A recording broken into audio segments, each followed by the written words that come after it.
Bismillahirrahmanirrahim. Assalamualaikum warahmatullahi wabarakatuh. Untuk minggu ini kita akan sambung bidang 6, motivasi dalam sukan.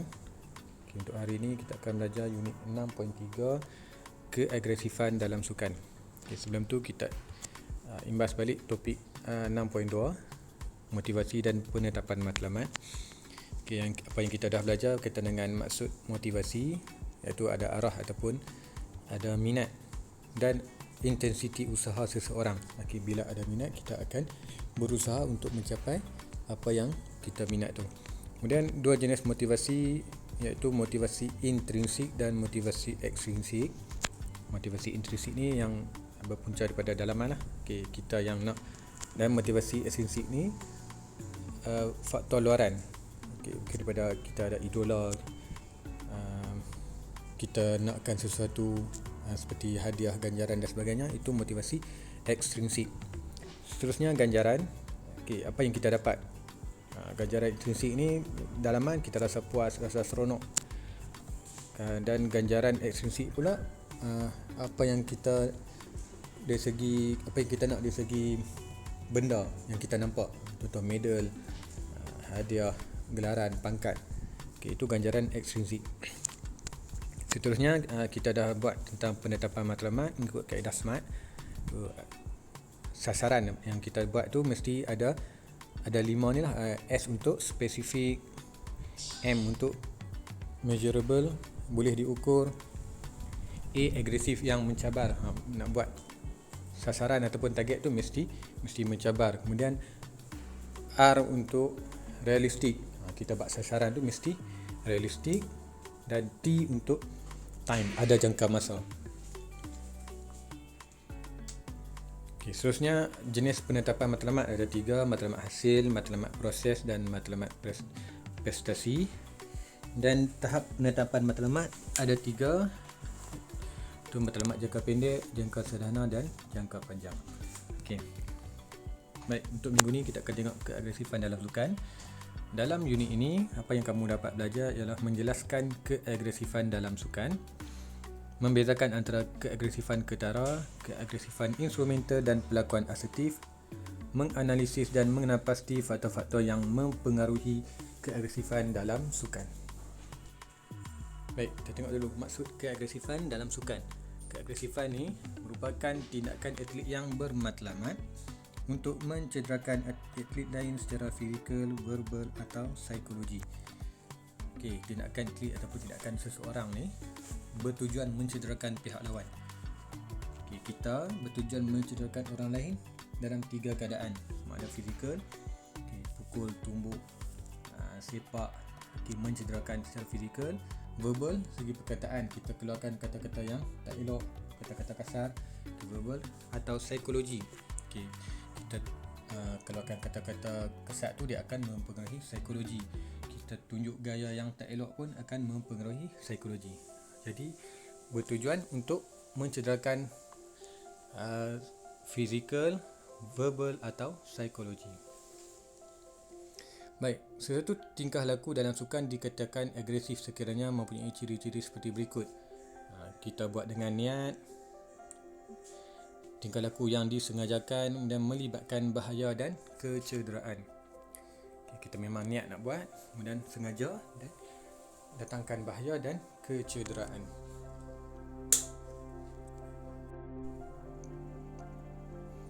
Seterusnya jenis-jenis keagresifan. Baik, keagresifan ada 3. Yang pertama keagresifan ketara, yang kedua keagresifan instrumental dan yang ketiga pelakuan asertif.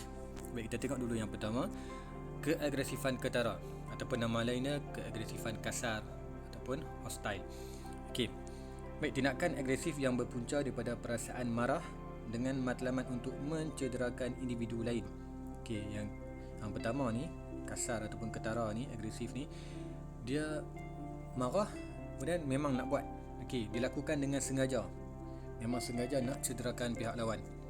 Dan bila sengaja ni, bila tengok pihak lawan cedera, dia akan rasa puas lah. Dia akan rasa puas. Keagresifan ini menyalahi undang-undang dan peraturan permainan. Bila berlaku keagresifan ketara ataupun kasar ni, memang melanggar undang-undang permainan lah. Kalau dalam bola sepak tak boleh tumbuk, tak boleh siku, dia dah buat. Memang sengaja nak sakitkan pihak lawan. Contoh siku atau tolak lawan dalam permainan bola sepak. Baik, ini beberapa contoh lah keagresifan ketara yang sengaja dilakukan oleh pemain. Ini contoh sengaja menolak untuk datangkan kecederaan dan kekasaran verbal. Pengadil pun kena tu.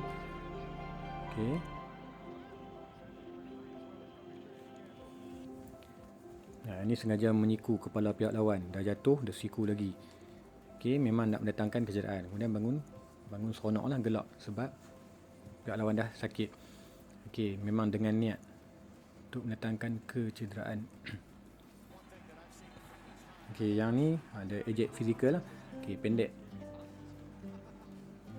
Ini penonton baling botol. Ini beberapa contoh keagresifan ketara ataupun keagresifan kasar, sengaja melakukan kekasaran. Ini penyokong, tumbuk terus.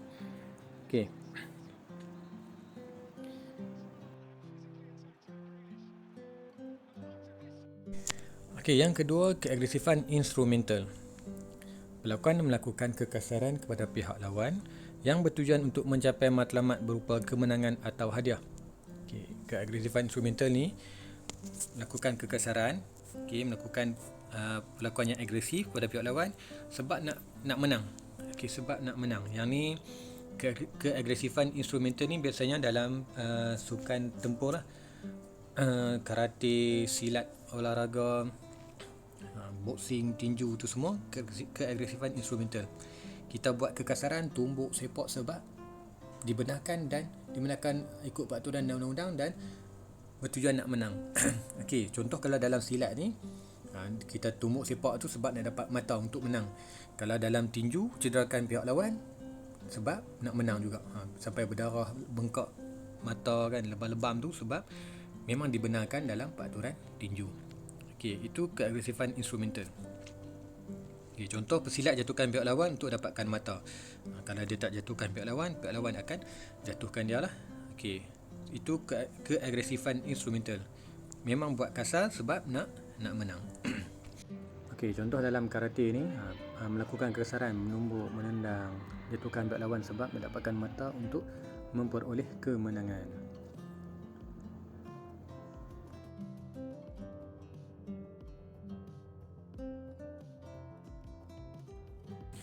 Seterusnya, yang ketiga, pelakon asertif. Tindakan secara fizikal atau verbal yang berlaku dalam sukan dan dibenarkan mengikut peraturan permainan. Tiada niat untuk mencederakan pihak lawan. Kecederaan yang berlaku akibat tindakan itu dianggap pelakon asertif. Tindakan secara fizikal atau verbal yang berlaku dalam sukan dan dibenarkan ikut peraturan. Kalian tengok sini, pelakon asertif dan keagresifan instrumental, dia hampir sama lah. Kalau yang pelakon keagresifan instrumental, dia buat kekasaran sebab nak menang. Buat kekasaran sebab nak menang. Pelakon asertif pula ni, dia pelakon tu nampak macam kasar tapi ikut peraturan dan undang-undang. Contoh dalam rugby lah, tackle. Tackle dalam rugby ni sebab nak rampas bola, memang dibenarkan. Tackle dalam rugby ni biasanya kalau atas bola pinggang tu fall lah. Tak dibenarkan. Tumbuk dalam rugby pun tak boleh. Itu kita nampak macam kasar tapi itu sebenarnya pelakon asertif. Contoh dalam rugby, tackle dan berlaku kecederaan. Kecederaan tu yang digelarkan sebagai pelakon asertif. Dia tackle ikut peraturan. Tapi kalau pihak lawan cedera, itu yang digelarkan sebagai pelakon asertif. Ini contoh dalam permainan rugby. Pelanggaran tu kalau berlaku kecederaan akan dianggap sebagai pelakon asertif. Memang dibenarkan sebab nak menghalang kemarahan pihak lawan. Tapi dia steady ya, tak berlaku kecederaan pun.